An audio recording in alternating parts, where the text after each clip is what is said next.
дейін Түркістан облысы Ордабасы ауданы Көктөбе ауылы Нұралы Нысанбайұлы атындағы жалпы орта мектебінің 1 Б сынып оқушысы Нұралы Бамыр Дүйсенәліқызымын. Ұлы ақын, жазушы, қоғам қайраткері, қазақ әдебиетінің негізін қалаған ағартушы. Абай Құнанбаевтың туылғанына 175 жыл. Абайдың сөзі қазақтың бойтұмары. Абай біздің ұлттық ұранымыз болу керек. Абай арқылы біз Қазақстанды әлемге танытамыз, қазақ халқын танытамыз. Абайдан артық, абайдан ұлы, абайдан киелі ұғым жоқ.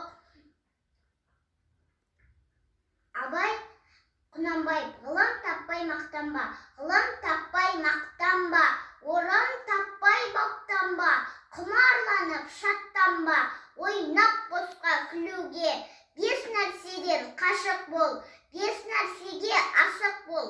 Адам болам десеңіз, тілеуім өмірің алдыңда, оған қайғы жесеңіз, өсек өтірік мақтаншақ, еншек бекер мал шашпақ.